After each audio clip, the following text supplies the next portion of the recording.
Shanti. A very good evening to all the participants of our online refreshing Sunday evening talk. So, Sunday evening talk is a series of sessions which focus on topics that matter to you. These are topics presented by experienced Raj Yogi meditators with an aim to provide you an holistic insights in a light and refreshing manner. So, before the lockdown and this pandemic, we used to meet in Shanti Sarovar for this series. Hyderabad is the one of the major retreat centers of Brahma Kumaris. The organization itself is a worldwide socio-spiritual organization spread across more than 130 countries. So I hope you all had a good weekend and are all set for our today's session. Our today's session is very unique. It brings in a feeling of a bit self-checking, and our topic is loving performance management. So when we usually think of such a topic, it usually brings in feelings what we have at office, giving us feedbacks and maybe improvement points. But what is the spiritual aspect of performance management and how to love it? So we will take this journey and with a very experienced faculty with us. So we welcome virtually Brother Shailen to Shanti Sarovar, Hyderabad. Welcome, brother. Thank you very much indeed for this invitation. So for our audience, I will give a brief introduction about you. So Brother Shailen works as a teacher of public policy and management at the University of Birmingham, and his research is from the University of Oxford, Department of Education. So he has been connected with Brahma Kumari since a very early age and has received the sustenance from eminent Rajyogi and even from Dadi Janki, our former chief. So this has given Shailen a very great insights into the spiritual aspects as well as his professional and how he has merged both of them in his personal and professional life. We'll learn more and explore in our today's topic, that is loving performance management. Thank you, brother, for joining us, and I hand over the stage to you. Thank you very much indeed, sister. Good evening to all of you. My special thanks to Brahma Kumari Shanti Sarovar for this very warm and generous invitation. Greetings to all of you from the University of Oxford. It's great to be with you. I hope that all of you are well. In recent weeks, we've been seeing many images of the different situations you've been having with the pandemic, and our thoughts and prayers have been with all of you. We have also had some bad experiences here over this last year, and all of us, I think, have been reaching out to each other in many positive ways and supporting each other as well. So you are in our thoughts a lot at this moment. And if any of you have suffered any loss or yourselves have been unwell, then in particular, our wishes are with you. As the sister mentioned, I really have this very interesting job role, personal interest, have management and leadership, and particularly within the school sector. My professional background is in local authority, school support services. And then in recent years, I've moved into academia more. So currently I am teaching at the University of Birmingham, and I do my research out of the University of Oxford, Department of Education. What I'm going to share with you today is a little bit of the material that we do in our teaching, and also some of the data from interviews I've done with teachers. And I'll also be connecting it with my own personal spiritual practice, which is the Brahma Kumari's Raj Yoga. My aim is to inspire those of you who have not done the Raj Yoga course to do it. Shanti Sarovar has very good mechanisms for that. All the courses are free of charge anyway. And I hope that those of you that have done the Raj Yoga course who have not progressed on to hearing them orally, that you will be inspired to do that. And so I'm going to also include some of those aspects. My mother began learning Raj Yoga in 1982 when I was 4 years old. She was a student of Daddy Janki's center. So we used to attend that since then. And I'll be blending in a little bit of those learnings over the years with that, from that perspective too. I'm going to share a PowerPoint with you.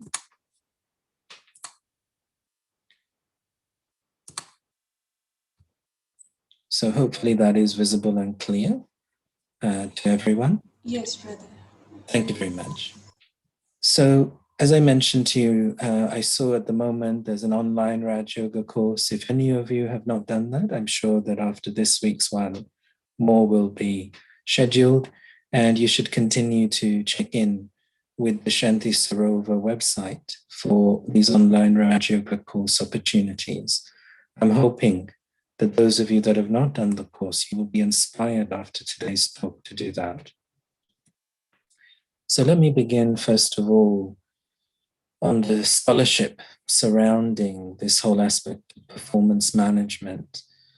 And scholars are polarized, really. And when one looks at, I'm sure many of you are working in different fields, and all of you will have different types of performance appraisals within your organizations. And scholars are polarized. So you have this famous writing by Deming, actually back in the 1980s. And here I'm citing it in a more recent work by Shailen. And you'll see that Deming is not a fan of performance appraisals, describing these as a deadly disease in organizations.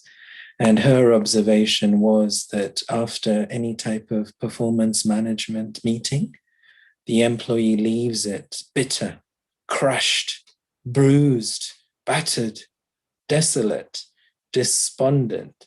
You get the picture that she's not a fan. She doesn't think that when you measure someone and you appraise them, it actually reflects the reality of them at all. In fact, the person is left feeling totally misunderstood as a result of this performance. And so she believes that it's a poor quality way of doing this.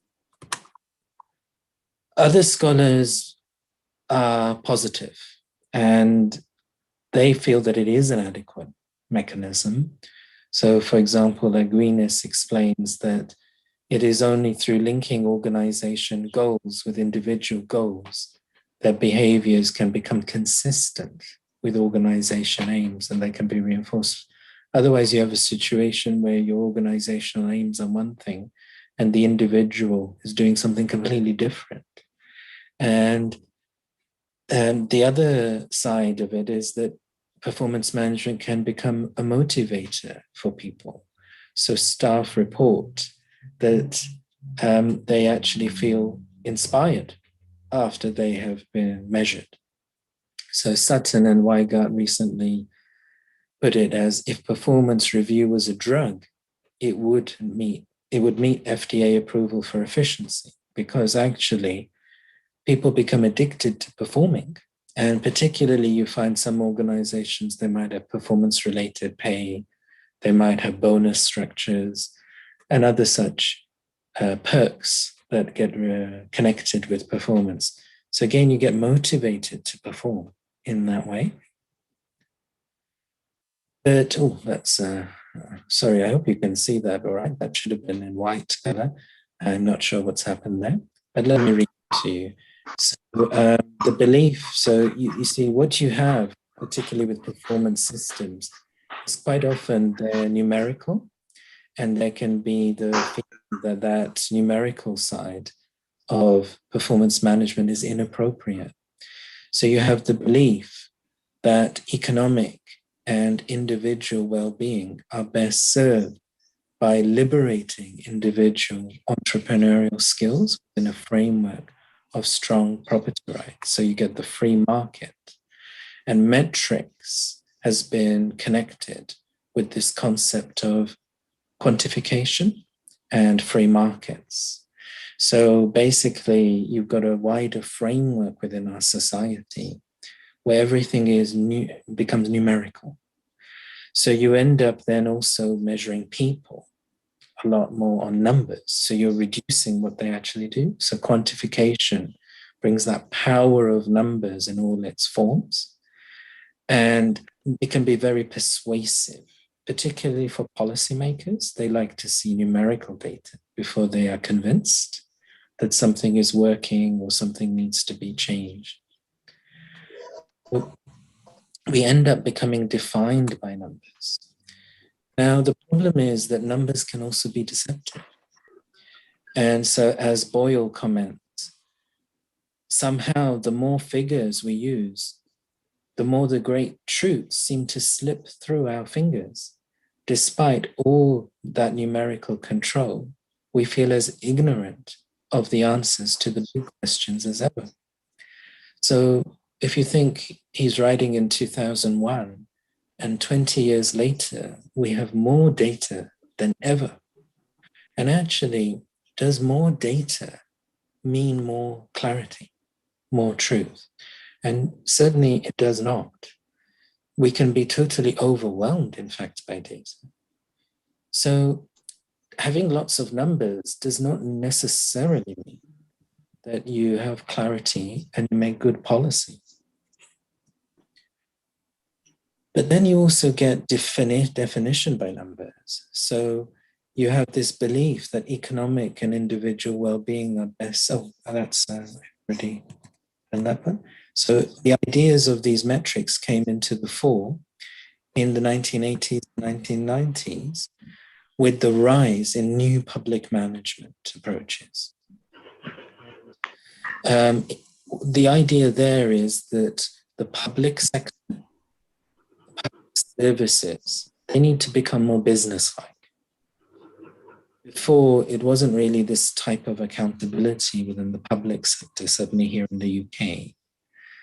And what you have is more of a connection being made there between business approaches and public sector accountability. And Power termed this the audit society. And so we end up constantly having to have more and more paperwork to justify everything we are doing. And in the public sector, you're looked at with suspicion in a sense. So you might be doing very good work, but you constantly have to prove yourself, justify yourself. And it will be in the context of public finances that you're being given taxpayers' money. So you have to constantly prove that you're using it appropriately. So it's this need for scrutiny that drives this rationale of metrics and measurement. Now, on one side, we definitely need that, don't we? Because we can't just give money and then it disappears somewhere. So we definitely want some level of measurement. The question that arises is that measurement working? And is that measurement creating a culture which is healthy for the people working within it? Lyotard introduced this notion of performivity, to express how we behave in such systems. So what occurs is once you introduce any type of performance measurement in a role, you are reducing everything. So it's something which we call narrowing the focus. Now, if you are an organizational leader, then what you want is you want your staff to be focusing upon certain specific aspects. So you will set your targets according to that. That means that those staff know that those specific targets are more important. So the natural reaction is to focus on that.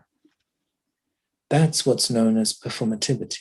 So you're actually focusing on performing rather than necessarily doing what you think is necessary for the particular people you are serving.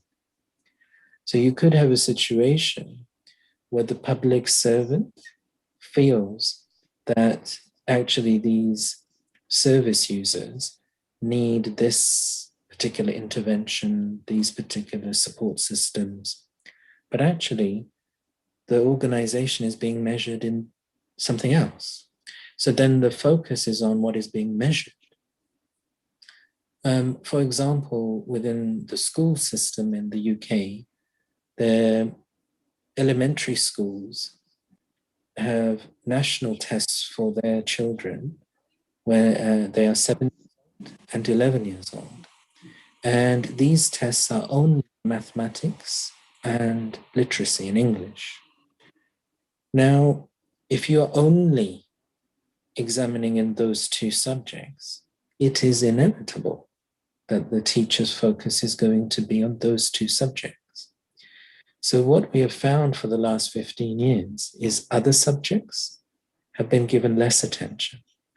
For example, there are some schools, elementary schools in the UK, that are not really teaching things like physical education and sports or music or some other things. Or, for example, if there needs to be catching up, those lessons might be cancelled in favor of extra mathematics or extra literacy.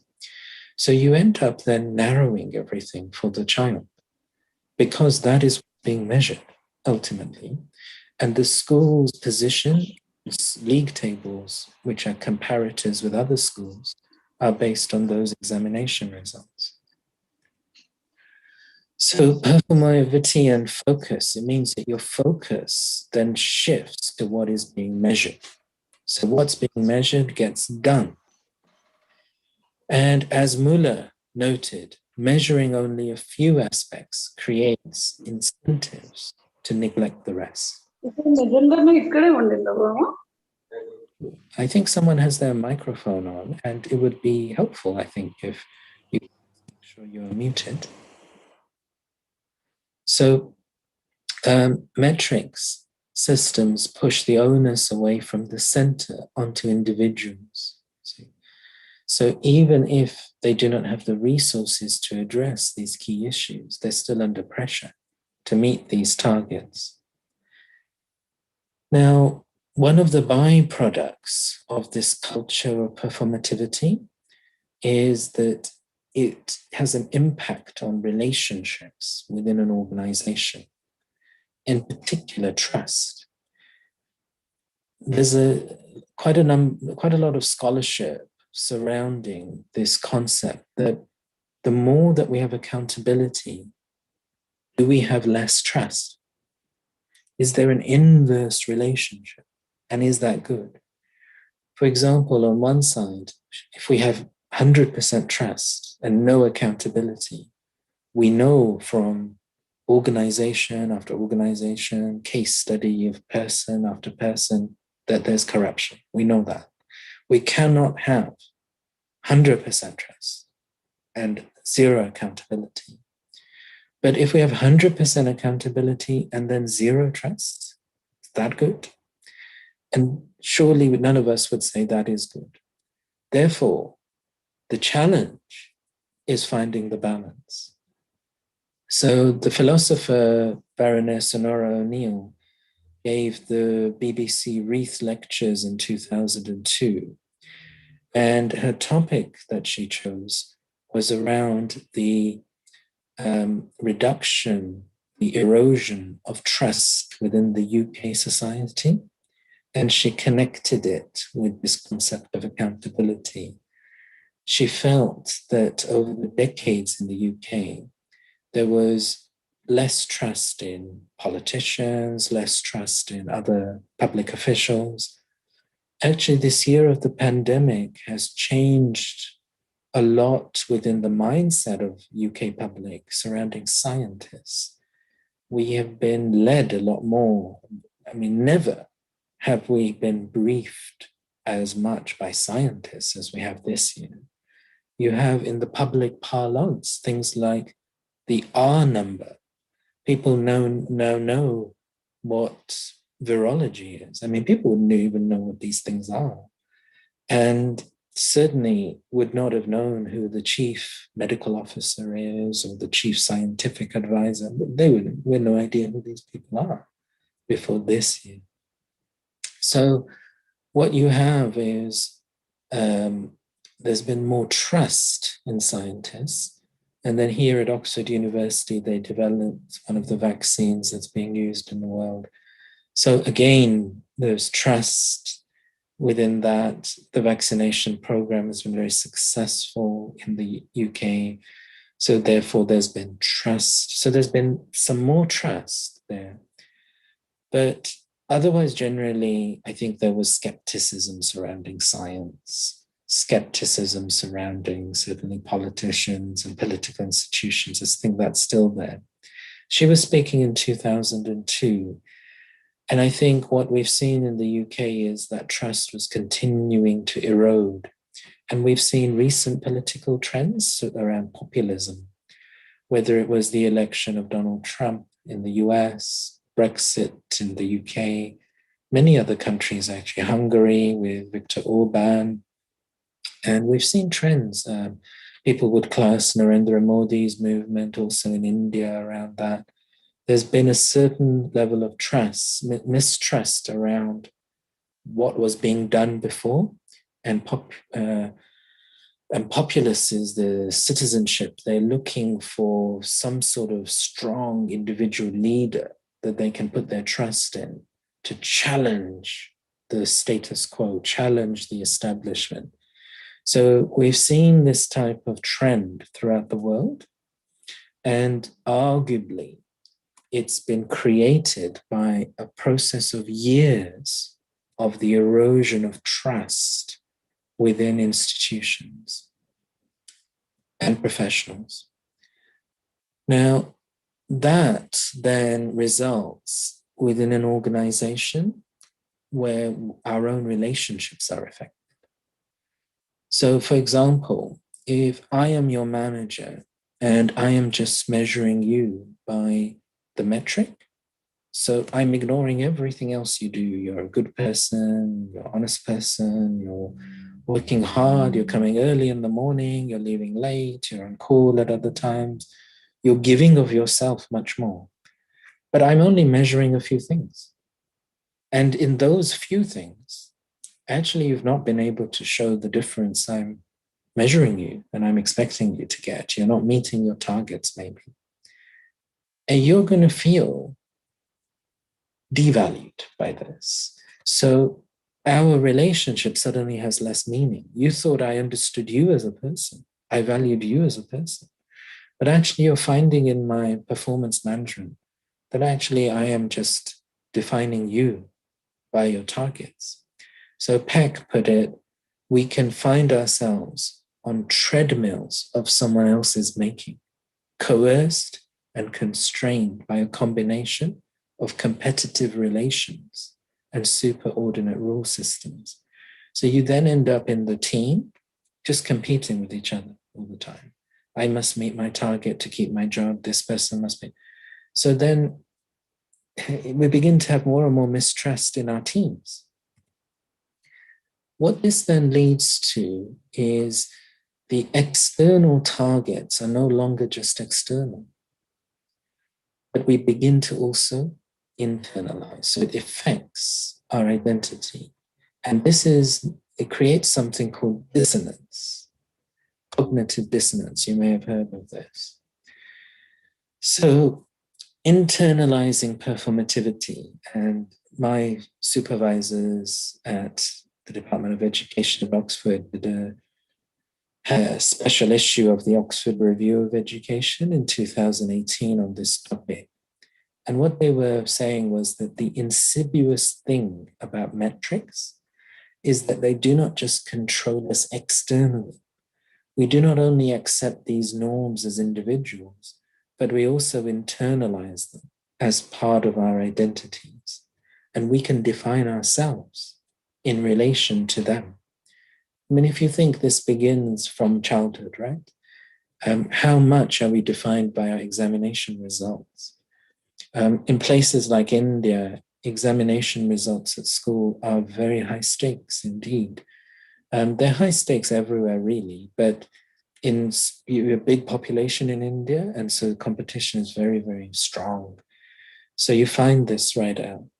In fact, our first documented, I wonder if any of you know, what is the first recorded examination system that we have? Does anyone know which country and what context it is? The historical question. You can unmute yourself if you know the answer. Tell me. Yeah, my wild guess is that must be in England. Norway or Finland. Yeah, good guesses. It's actually in Asia. If I tell you the continent, can you think what country it would be? India. Nearly. So it's in China. This is our first recorded high stakes examination, and it's for actually the Chinese civil service. So we have record from about 1,000 years ago that in order to become part of the emperor's civil service, you had to sit the civil service examination. So your answers, like connecting it with England and with India, is quite right, because as you all know, the ICS exam has been famously tough since the British Raj days, and it's of course created by the British. So similarly, this was actually based upon the Chinese system. So that China invented this civil service examination, and you had to go and live in the examination place, the building, for 7 days to sit this examination, because there was what happens is when you have something that's very important, what do you always have? So if you have something very high stakes, the examination matters a lot. What is the downside that always occurs? You can answer if you can just unmute yourself if you know the answer.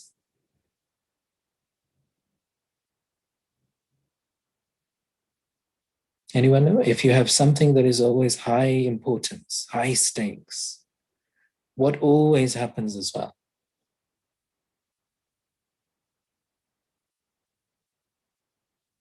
You always have cheating, always. Whenever anything is very important, people cheat.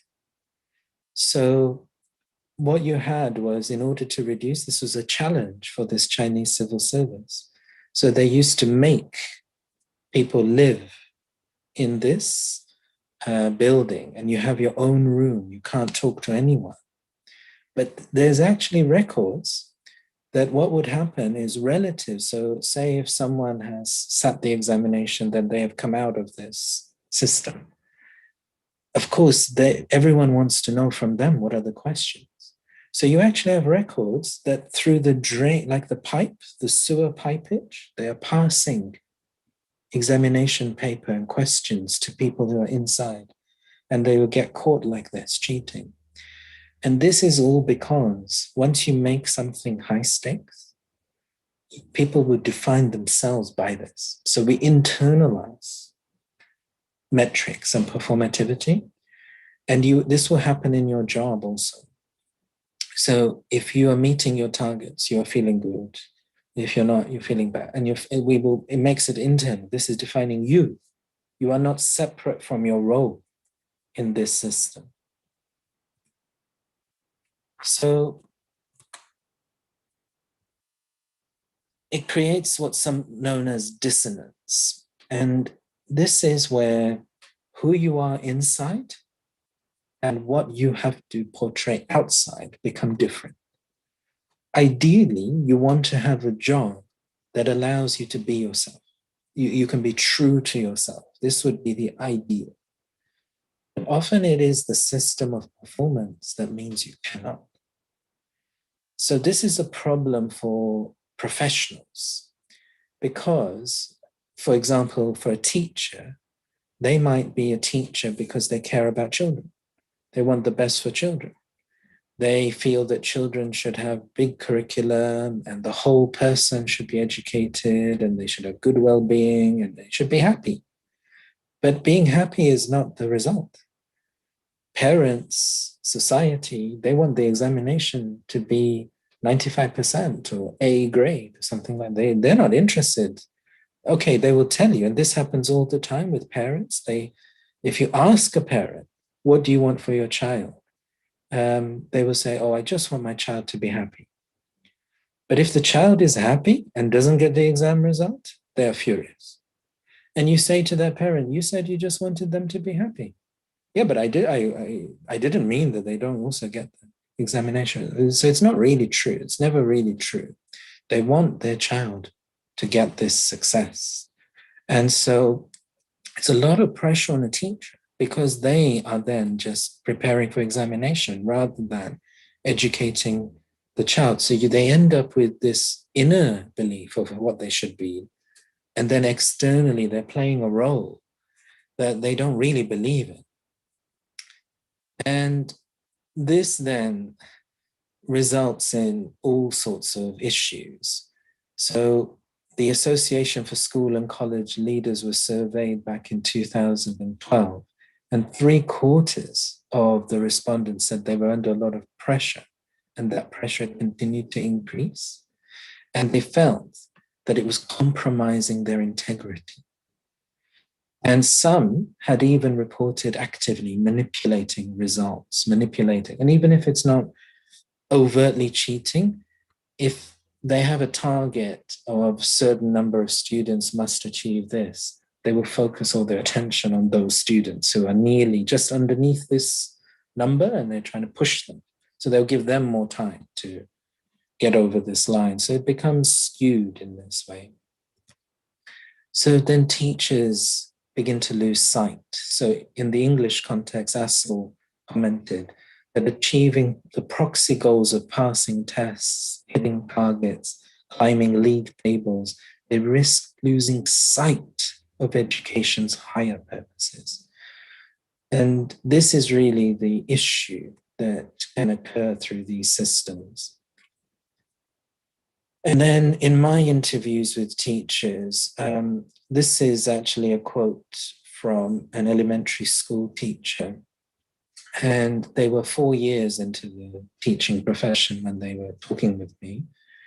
And they were thinking back to their first year of teaching. So when this started happening, I was actually really stressed. I lost 2 stone in weight. So, I mean, that's a lot of weight. That's approximately 5 kilos through stress, which for me, there's not much of it. He was a tall, thin person. So to lose 5 kilos is really not healthy for him. It was a stressful time. Actually, I was looking to leave after the first term because I just didn't want any more of it. So in this way, this is what I was getting as a testimony from teachers. Then this is actually from a senior teacher, and they are a deputy principal within their school. And in the UK, the system is that you have like a group of school governors who give oversight to the school leaders. And so he was saying that I used to be on the governors group for a long time, and I actually had to step off the governors because I found the stress of being talked about and being really reduced to a set of performance data when I know that I'm trying to achieve what I'm trying to achieve in the class, where I'm happy that I'm trying to send them, meaning the children, out as being thinkers and learners, as opposed to whether they can pass a spelling and grammar test with 80 or 90 or whatever. The pressure to justify that was so much, I stepped off the governance because that was breaking me. That was touch and go.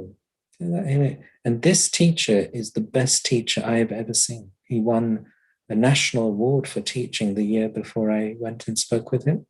And I spent 2 days in his classroom, also a brilliant teacher. But you can see that it actually has this really negative effect because you're internalizing it. And so then this next quotation, he's actually describing that previously under a previous school principal, because the school is under pressure, you get everyone in the school year by year slightly inflating the grades of the students. So they're not really, but where there's teacher assessment, they're being measured in levels, and each year they're meant to leave a year group as level 2, then the next year at level 3, and they're not really there, but the teacher has to show that they've had progress in that year that they were with them. So they will just say, oh yes, they achieved the level 2. Oh yes, they're level 4. And they send them into the next class, and then the next teacher receives them. But they're not actually, when they test them in the baseline at the start of the year, they find they're not really at that level. So then you end up having to just get them up to the level that they're meant to be at the end of last year, which they were not really. So you get into this sort of, it becomes mistrust within the school system. So you end up with a culture which is not really trustworthy. It's not healthy for us. And even, like I mentioned at the beginning, it's all part of this marketization system. And so the father of capitalism, Adam Smith, in fact, he wrote this other book, which people don't mention so much, which is the theory of moral sentiment. People always talk about capitalists and Adam Smith, but what he was talking a lot about was that we need to be focusing a lot on relationships, like he talks, the harmony of minds.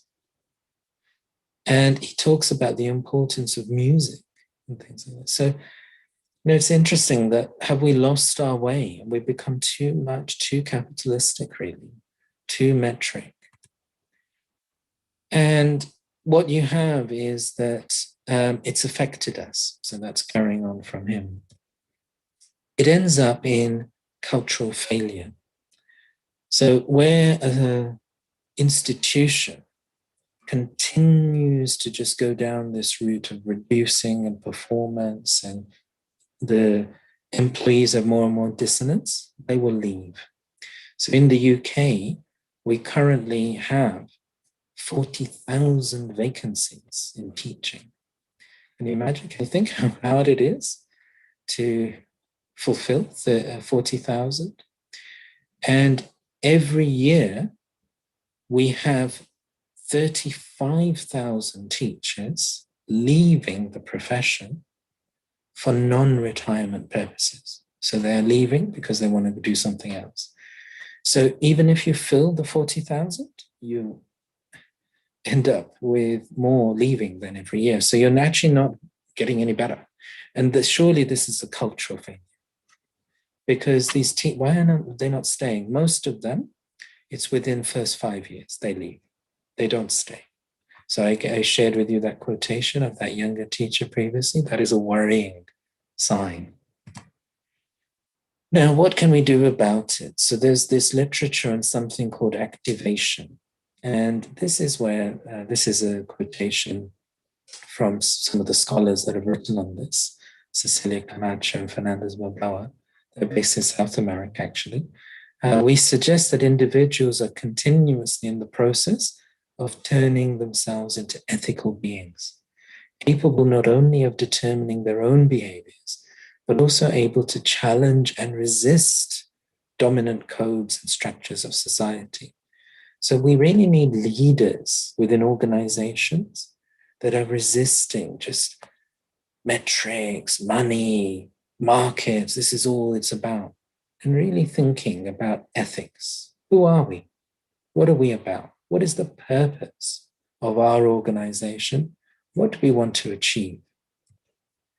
So we need to move towards leadership for well-being. And I did witness this much more in elementary school principals that I interviewed.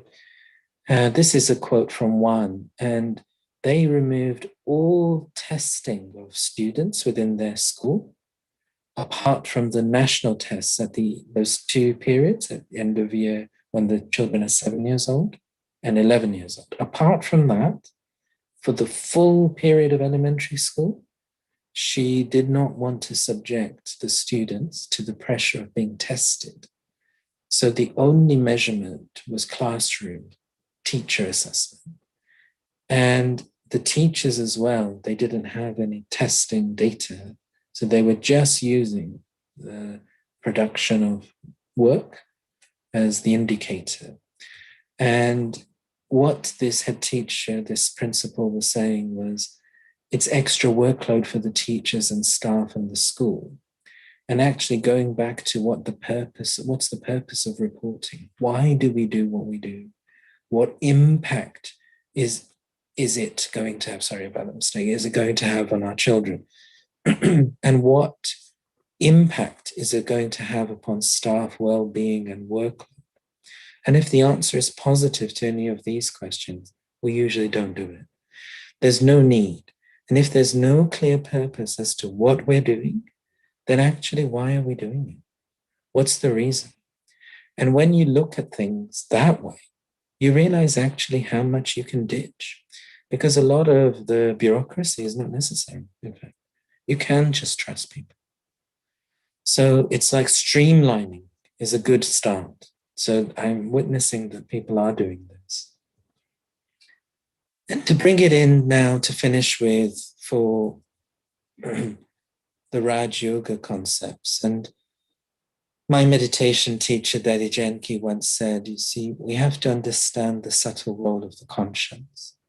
Our minds can come under the influence of our senses, but between the mind and the intellect is the conscience. We know right from wrong, but when we repress our conscience, the intellect doesn't work properly. So keep the conscience alert. So in the scholarship, there's this concept of activation. And in Brahma Kumari's Raj Yoga, Daddy Janki is teaching this concept of keeping the conscience alert, which I think is a similar concept. So the intellect works properly. The main text that we study in Brahma Kumari's Raj Yoga is from our founder, and it's the Murali. So maybe some of you have completed the Raj Yoga course. If you haven't, then as you know, I recommend you do that one. If you have done the Raj Yoga course, so maybe you did it before and you haven't done it for a while, you can have a refresher. And then you could move on to studying the Murali. This is what we do daily in Brahma Kumari's Raj Yoga. So I work, as you know, but I have a practice in my routine to wake up at 4 a.m. and have meditation. Daddy Janki was very, very accurate with her routine. My mother used to take me to have 4 a.m. meditation at the bhavan where Daddy Janki used to live. And so we used to go, and it was only maybe 7 of us meditating with Daddy Janki. It was a very good, I still remember the atmosphere. And Daddy Janki always taught us to be very accurate with this. And then in the class, we would meet and have Murali. So we do this. And nowadays, I record a little class podcast as well. But now in my apartment, we used to have the daily classes. So we used to meet at 5:30 in the morning. During the pandemic, we don't do that. Everything is online. But and then there's a little podcast. So we do it slightly differently, but I still keep this practice. So waking up, having my meditation, and then at 5 o'clock usually, I would hear the Murali, and then I will record a little class. So this is an example of how I think some of these concepts from the Murali can help us create more of a loving performance management as well. Because that first point was about activation as a leader, activating our conscience, behaving with ethics. The second point is going back to the point of dissonance. That what can we do as an employee to help ourselves and help our well-being? And one of the concepts in Raj Yoga is this practice of bodilessness. And we're going to do a little meditation commentary at the end on this. So you can see that this is from this Murali of the 21st of February, 2019. Which practice helps you a lot to become bodiless? And the answer is always consider yourself to be an actor. That's a really nice awareness, isn't it? Because you're not then feeling you're the role you're performing. Just as an actor takes off his costume as soon as his part is over, in the same way, you children also have to practice this. As soon as you finish performing your actions, children means souls in this context, not just little children.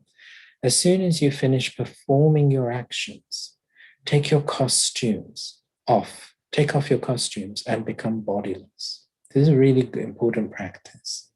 So we can take off our costume of the role that we're playing, continue to practice being brother souls. So even as we see each other, we don't judge each other based upon the role either. This is the easy way to become pure. And then another quotation, this one is from the 19th of December, 1985. And so the concept in Brahma Kumari's Raj Yoga we have for God is that God is a bodiless soul. And so the experience of the Father is of being bodiless, a supreme soul. So we believe in Brahma Kumari's Raj Yoga, we believe in incorporeal Shiva. So all of you will be familiar with the body of Shiva Shankar. And if you read the older scriptures like the Shiv Purana and other scriptures like this, you will see that the original referral to Shiva is as Rudra. And this term Rudra is connected with incorporeal Shiva. So there's Rudra Shiva, incorporeal Shiva, and then there's Shiva Shankar. And in Brahma Kumari's Raj Yoga, we focus upon this Rudra Shiva, this bodiless Shiva, this incorporeal Shiva. And so just as the Father is bodiless and gives you the experience of the bodiless form, of being bodiless while in the body, in the same way, all of you, while living your lives, remain stable in a bodiless, soul-conscious stage while in bodies. And by being Karavanhar, one who inspires, you make your body perform actions. So here, the Murali is teaching us to create a separation while we're performing actions between who I am and the actions.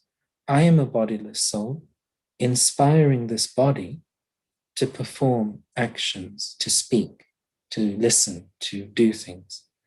The body is Karanhar, the one that does. And you, the soul, are Karavanhar, the one who inspires. This stage is called the bodiless stage. This is called following the Father. So in order to follow the Father constantly, let your intellect remain stable in two stages. So the first is being out of the body, the bodiless stage, the incorporeal stage. And the second is to be, so we also believe in the angel Brahma. So you must have seen the God Brahma who's shown up above, the creator. And so we believe in this angel Brahma also. So again, a bodiless figure, not a human figure, but this angelic figure. And so in this morally, we are being taught this practice. And I think this combination of these two things, if I go back to Daddy Janki's comments, as leaders being active with our conscience and following ethics rather than just targets. And then as individuals, I think it's about being this bodilessness and creating this separation. I am Karavanhar, the bodiless soul. This body is Karanhar. So I think Raj Yoga, Brahma Kumari's Raj Yoga is very, very compatible for helping us create a more loving experience with performance management. Otherwise, we will be sucked in and reduced just into the role, just into the results, just into the judgments. And it makes us more and more feel that it's non-loving, that we can't trust ourselves, we can't trust each other. And this is not healthy for anyone. So thank you very much. I'm going to stop there. So we have a few minutes for question and answer. If anyone would like to ask anything or have any comments, and then I will finish with a short meditation commentary.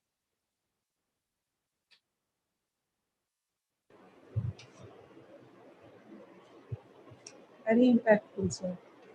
Hello, So Babita. much. Hello, Babita. Would you like to ask anything? Okay, thank you. Not any question. Thank you so much. Thank you. Would anyone like to ask anything? Yeah, Om Shanti, brother Shailen. Hello, Om Shanti. Yeah, if I precise your that started with why do we have evaluation system in education, and then it's like you're recommending to go with spiritual practice that will actually give complete shape of a person, deciding complete shape of a person. So do you really think that this real world can step towards inculcating that what we are actually aiming to have? I mean, can we really go out of this this evaluation mechanism, because this evaluation itself is taking too much of everything? I think it's a challenge, brother. I think this is the challenge. But I think what we need is examples. So I gave you this example of the school principal in my slides. And you see, they're resisting. I didn't have time today to explain many things, but like that particular school principal had to fight for 2-3 years because the governor is very, very nervous about removing tests and removing data, and they had to fight battle. In another school I researched in, and the school principal wanted to remove, like, it wasn't even tests, it was just like measuring over 2 or 3 years rather than every year the student progress. And the governor threatened to fire them if they did not conform to these mechanisms.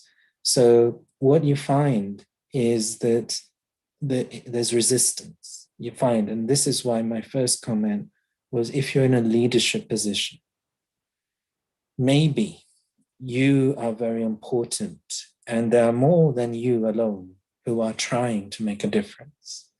And actually, even one person making a difference and then documenting this example is important. Let me change that. So just even that documenting and setting an example and showing. Now, then these principles were inspected and achieved good inspection results. So if you can, it's like doing something different and then using the performance system to justify your difference in a sense. So it's not like you can sit outside of the performance system. But if you can find a way that is meeting the performance goal and allowing you to behave more ethically, I think this is the actual pathway we can take.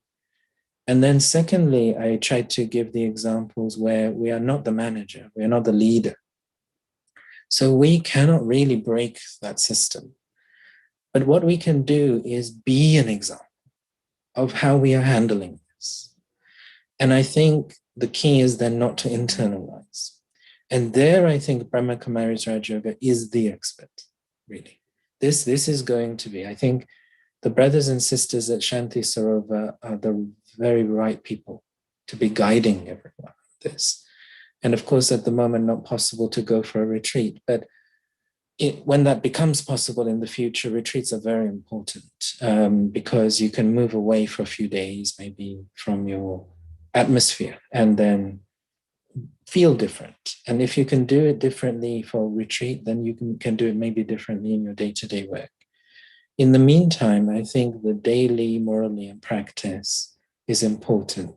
So if any of you have not done the Raj Yoga course, I highly recommend you do it. If you've done it before, you might have forgotten, you can refresh. Otherwise, you can begin having your morally classes, and you can connect with the brothers and sisters at Shanti Sarovar, and they will walk you through the morally. And as you saw, even in these few points I was mentioning, very, very useful points. So this is why I recommend daily studying of this, because if you're then having this routine of morning meditation and then having the morally in the morning, your mind is becoming influenced by that at the start.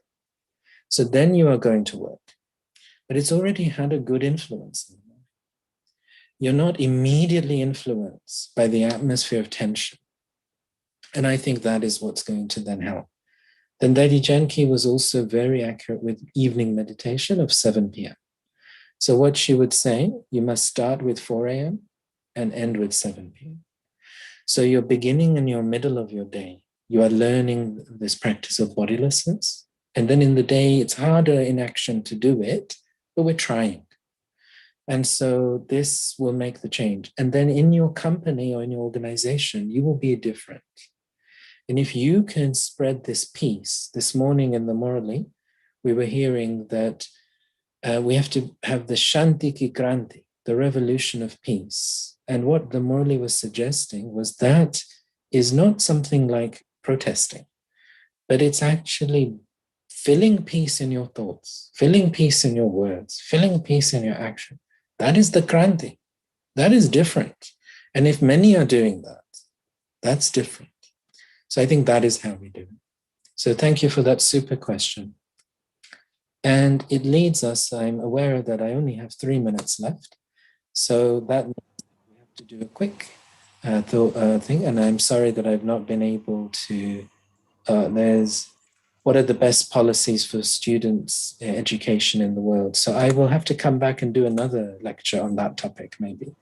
So let me just finish with 3 minutes of meditation commentary. And we're going to practice this bodilessness that you just heard detailed from the Murali point. So all of you can begin by relaxing your body. That is always the first step. If you're practicing meditation, you can leave your eyes open. If you're struggling with the meditation practice, you can close your eyes.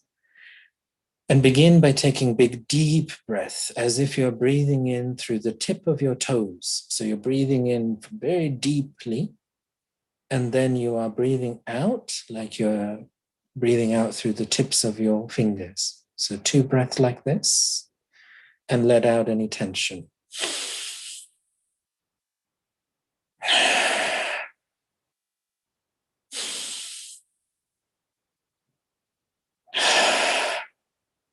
And then focus your attention on the center of your forehead.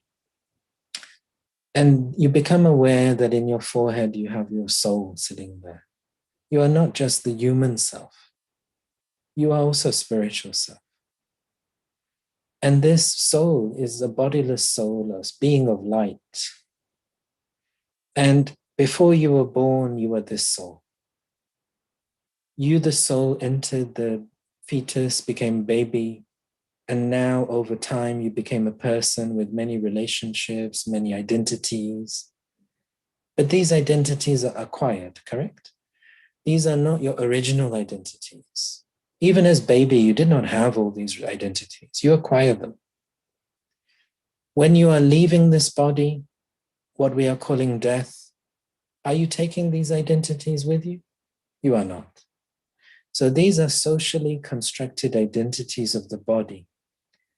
But you are separate from this. So affirm to yourself, look at your forehead, look at the bodiless soul, and you can repeat inside your mind, I am a bodiless soul. I am separate from this human identity. I start off bodiless. I will end bodiless. In the middle, I play many different roles, but I am not actually any of these roles. I am a soul. I will always be a soul. I, the soul, I am not determined, and I am not defined by the outside world. Whatever is happening in the outside world, I am always a soul. If I am failing on the outside, I'm still a soul. If I'm succeeding on the outside, I'm still a soul. I, the soul, am a being of peace. I am liberated in this stage of bodilessness, soul consciousness. Let me take myself to that space again and again through the day and remind myself that I am not the roles that I am playing. I am a soul. Shanti.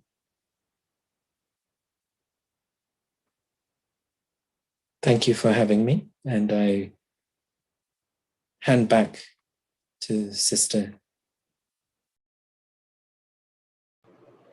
Have a good day. Nice meeting. Thank you. Thank you so much, Brother Shailen. Thank you, I sir. think it was a wonderful session.